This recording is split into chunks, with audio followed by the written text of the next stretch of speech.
Assalamualaikum warahmatullahi wabarakatuh.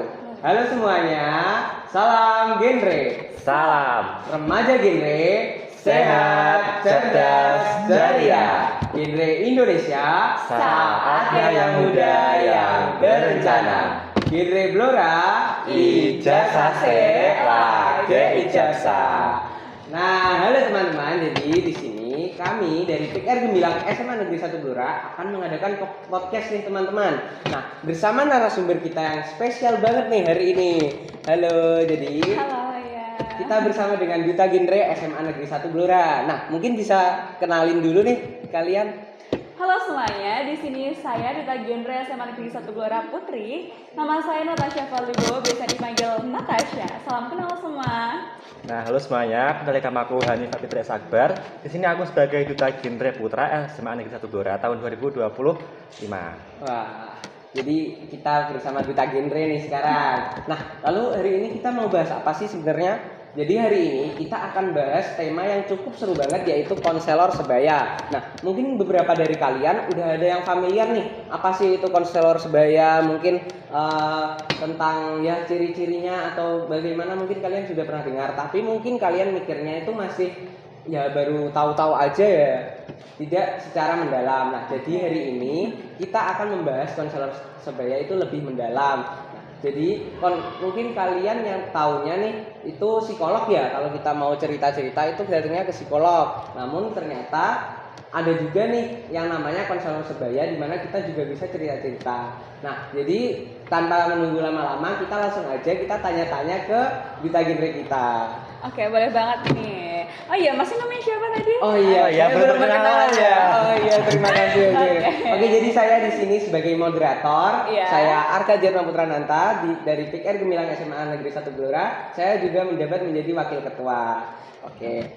Jadi kita langsung masuk aja ya. Oke, boleh Kak. Udah siap banget ya nih. Oke, siap banget ya. Oke. Oke. Kalau ngomongin tentang konselor sebaya nih. Nah, yang ada di pikiran kalian tentang konselor sebaya itu apa sih? Jadi Oke. ya Tentang konselor sebaya itu apa ya gitu Iya. ya pengertiannya. Oke. Jadi di sini menurut saya konselor sebaya itu adalah seorang atau suatu individu yang dimana ia dibekali untuk menampung curhatan, mungkin aspirasi dari teman-teman sebayanya di mana itu mungkin bisa secara emosional, secara gangguan psikis atau mungkin apa yang ketika itu ia merasa malu untuk menceritakan ke orang yang lebih tua daripada dia bisa mengambil saran atau mengambil solusi untuk dicurhatkan kepada teman sebayanya yang dimana dimaksudkan adalah konselor sebaya tadi gitu. Seperti itu ya. Iya, kalau dari Hanif sendiri Sama seperti Natasha, tapi bukan berarti konselor sebaya ini bisa dikatakan sebagai konselor ahli. Cuman konselor ini itu kan diperankan kepada remaja-remaja. Ya, betul. Mungkin misal di sekolah mereka mungkin ada teman-teman yang punya keluh kesah masalah yang bisa diceritakan kepada mereka karena mungkin mereka itu lebih nyaman dan lebih percaya kepada teman-teman sebayanya daripada mungkin orang tua atau guru. Jadi mereka ya lebih terbuka dengan teman mereka. Jadi peran konselor sebaya itu sebagai penampung aspirasi, curhatan remaja-remaja yang ada di sekitarnya gitu Kak. Iya, benar banget ya. Soalnya kan konselor sebaya itu seumuran ya sama kita. Jadi Iya, mungkin betul. bisa lebih memahami Lebih kondisi kita. lebih Iya, nyaman. karena kan dia juga remaja juga ya. Iya. Jadi dia lebih ngerti lah ya Iya, tentang betul, remaja itu. gitu. Nah, wah, menarik banget nih ini dari pengertian dari konselor sebaya ini. Nah, terus lanjut ke pertanyaan kedua ya. Nah, menurut kalian nih, kenapa sih siswa itu lebih nyaman curhat sama sebayanya daripada langsung ke guru atau orang tua? Apa kelebihan utama konselor sebaya dibanding konseling yang formal? Oke, jadi kalau konselor sebaya itu lebih nyaman dibandingkan konselor yang formal itu dikarenakan pastinya dong dari perbedaannya formal dan non formal saja sudah kelihatan. Mungkin pada saat kita di konselor sebaya itu kita lebih santai untuk mencurahkan isi hati kita, untuk memberikan menceritakan masalah-masalah yang kita hadapi dan lain sebagainya. Dan kita sebagai klien ketika curhat kepada konselor sebaya itu akan lebih terbuka karena kita merasa bahwa kita satu frekuensi satu frekuensi, satu usia dan lain sebagainya, dan diharapkan konselor sebaya itu bisa lebih santai dibandingkan konselor formal gitu Kak. Kalau dari aku. Kalau dari Hanif? Kalau dari aku sih mungkin kelebihannya itu ya seperti sama Natasha itu kita lebih santai, lebih tidak kayak seperti tidak kaku ya, tidak kayak psikolog gitu ya. Kita mungkin dengan lebihnya kita lebih kayak bisa bercandaan, ya, terus bisa di mana-mana, mungkin lewat dari WA atau dari chatan saja. Itu kan misal kita di chat dari WA kita bisa lebih fleksibel dan lebih personal lagi gitu. Iya, benar. Jadi memang konselor sebaya ini beda ya sama konseling formal yang biasanya kita ada di psikolog-psikolog seperti itu. Iya. Iya. Nah, lalu nih dalam praktiknya itu konselor sebaya itu kan pasti nggak gampang. Betul. Nah, pasti ada tantangan terbesar yang sering dihadapi. Nah, gimana sih cara kalian untuk menghadapi tanpa adanya rasa emosi atau drama? Karena kan ya mungkin kalau misal kita menjadi konselor sebaya pasti cerita yang datang ke kita itu nggak cuma dari satu orang, dan itu pun kisahnya itu belum tentu kita pernah ngalamin juga. Nah, mungkin bisa aja nih dari yang mau konseling ke kita itu dia itu kayak udah over banget gitu loh, tapi kita kan sebagai duta genre harusnya tidak menghakimi tetap open gitu ya. Nah, lalu gimana sih cara kalian untuk mengatasi tantangan seperti itu? Oke, jadi saya sendiri yang pertama pasti kita harus mengetahui masalahnya apa dulu, kemudian kita telusuri, kita identifikasi apa ya masalahnya, kira-kira penyebabnya itu apa. Selagi penyebabnya masih di dalam akal kita, masih masuk di akal kita nanti akan bisa mengarahkan, memberikan saran, memberikan petunjuk mungkin dan lain sebagainya. Jadi masalah tantangan-tantangan itu kita bisa selesaikan dengan cara mengidentifikasi gitu. Jadi mengidentifikasi itu perlu, kita harus tahu penyebabnya, dampaknya apa nanti ke depannya dan lain sebagainya. Ketika kita kok sudah banyak banget masalahnya, sudah gede banget masalahnya, mungkin kita bisa sharing ke orang-orang yang mungkin lebih paham akan masalah itu, seperti mungkin orang tua dan lain sebagainya. Ketika kita sedang dihadapi oleh klien yang memiliki masalah besar, kita bisa selesaikan itu semua dengan mengidentifikasi. Dan mungkin hanya kita sebagai pendengar yang baik, karena kalau kita menjadi pendengar, kita bisa menyelamatkan satu nyawa dari orang. Terus juga ada ceritanya, ada kisahnya nih teman-teman. Jadi bukan hanya kita, istilahnya pendengar itu bukan hanya pendengar saja, tapi itu juga bisa menyelamatkan nyawa dari orang lain, karena butuh didengar itu sangat penting gitu, menurut saya. Wah, tadi dijelaskan sama Natasha sudah cukup lengkap ya. Iya, lengkap banget ya. Kalau dihadapi dengan klien yang masalahnya sudah besar itu ya kita hanya bisa untuk mendengarkan dan kita mengidentifikasi masalah apa yang mereka hadapi. Kita hanya bisa memberi saran, memberi masukan apa jalan keluarnya seperti apa. Nah, kalau dan menenangkan ya biasanya. Ya. Dan misal kalau kita hanya bisa seperti itu, mungkin bisa diarahkan lagi ke konselor yang lebih ahli gitu. Oh iya. Oke. Kayaknya kan tadi kalian sudah jelasin menarik banget nih tentang cara menghadapi masalah. Tapi kalian itu pernah nggak sih menemui masalahnya itu secara langsung gitu loh? Mungkin ada pengalaman pribadi, pengalaman pribadi kita. Pastinya pernah dong, karena kan kita sebagai manusia pastinya pernah mengalami masalah-masalah ya, Arka ya.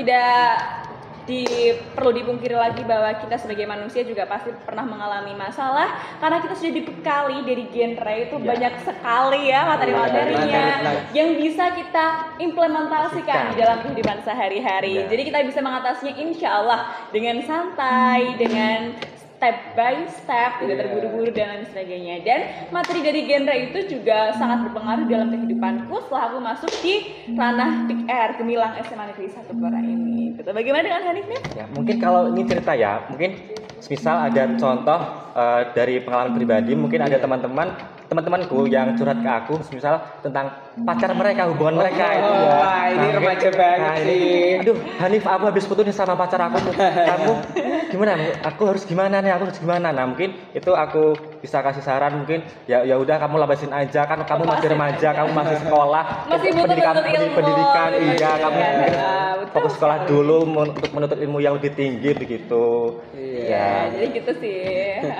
Oh, jadi kalian Hanif ini memberikan saran kepada temannya yang tentang masalah percintaan nih, padahal mungkin Hanif sendiri juga belum tidak kok guys. Tidak ya teman-teman. Kita kira tidak seperti itu ya teman-teman. Jadi tidak perlu kita harus pacaran dulu untuk membantu teman yang ada masalah dalam percintaan seperti itu ya. Tidak perlu kita merasakan kita tidak perlu kecelakaan dulu baru kita tahu rasanya iya, itu gimana gitu. Jadi ya kalau dari dengar curhatan itu sudah tahulah kayak gimana gitu. Oke. Lalu nih kalian kan sebagai sebagai konselor sebaya harusnya, karena kalian itu merupakan salah satu bagian dari genre atau Pick R itu sendiri. Nah, menurut kalian, kalau kalian jadi konselor sebaya, itu kira-kira konselor sebaya itu harus apa sih? Maksudnya, apakah dia itu harus pinter, harus wawasannya luas, haruskah dia itu berprestasi atau ranking gitu. Jadi, apa sih syarat-syarat utama itu untuk menjadi konselor sebaya? Karena mungkin banyak dari teman-teman itu yang memiliki kemampuan yang baik dalam mendengarkan. Jadi, gimana sih? Oke, dari Hanif dulu mungkin? Kalau dari aku sendiri mungkin sebenarnya semua orang itu bisa jadi konselor sebaya, mereka semua itu bisa mendengarkan curhatan dari teman-teman mereka, tetapi kalau dilihat dari materinya itu mungkin konselor sebaya dari Pick R atau dari genre itu memiliki pengetahuan tentang remaja-remaja, tentang isu-isu remaja, jadi mereka itu bisa memberikan saran kepada mereka karena mereka konselor sebaya itu memiliki pengetahuan tentang remaja-remaja dan mereka memiliki kemampuan untuk mendengarkan mereka dengan baik dan memberikan solusi ke jalan keluar untuk menyelesaikan masalah-masalah dari klien mereka gitu. Seperti ya. Kalau dari saya sendiri kan tadi Arka mengatakan apakah harus pintar? Tidak, teman-teman. Tidak perlu pintar, tidak perlu menjadi ranking 1, tidak harus, bukan berarti tidak pintar ya.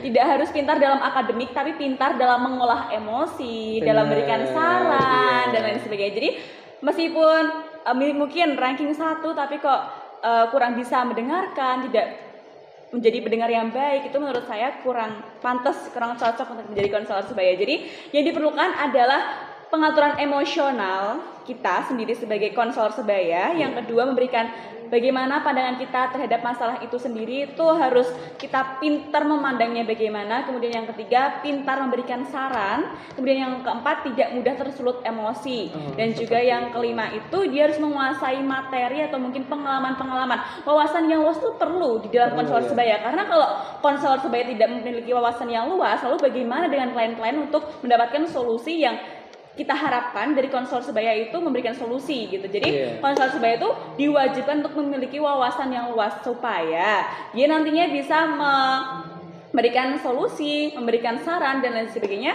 secara baik dan runtut. Jadi gitu. Jadi yang paling digarisbawahi adalah emosional dan wawasan yang luas. Oke, tambahan sedikit dari pertanyaan tadi. Boleh? Kalau menurut kalian konselor sebaya itu juga penting banget gak sih untuk menjaga privasi atau rahasia dari teman yang curhat ke kalian gitu. Jadi kan mungkin mereka itu cerita itu mungkin ada masalah pribadi mereka yang cuma ingin didengar oleh kalian aja. Nggak harus semua orang dengar gitu. Jadi apakah penting banget nih sebagai seorang konselor sebaya untuk bisa menjaga rahasia seperti itu? Jadi dari dulu mungkin? Ya, kalau dari privasinya ya itu juga termasuk ke salah satu syarat jadi konselor sebaya. Jadi konselor sebaya itu harus memiliki syarat untuk menjaga privasi dari kliennya, untuk tidak menyebarkan apa yang diceritakan oleh kliennya. Jadi hanya bisa dipendam dan diselesaikan secara intern gitu ya. Individualis gitu. Ya betul sekali. Itu memang konselor sebaya itu juga harus memiliki rasa menjaga privasi, harus memiliki kesadaran untuk menjaga privasi dari kliennya, karena nggak semua klien atau nggak semua teman kita atau nggak semua orang yang curhat ke kita itu ceritanya ingin disebarkan, tidak, karena ada beberapa fase di mana dia harus menjaga privasinya dan di mana dia boleh disebarkan.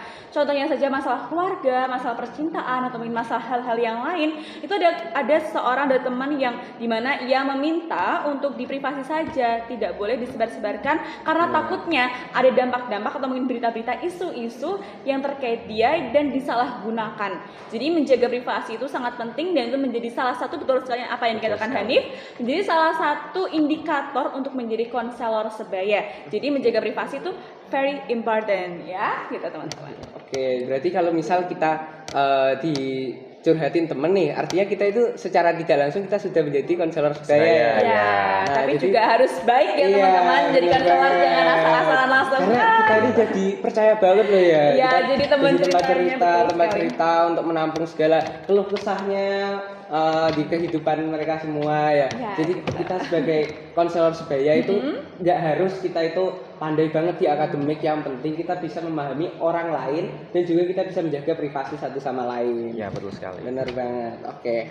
Nah, lalu nih, kalian kan sebagai konselor sebaya, kalian kan juga manusia nih. Kalau misal kalian itu juga ada masalah, itu kalian kira-kira ceritanya kemana? Apakah ini secara realistis aja ya? Iya. Realistis.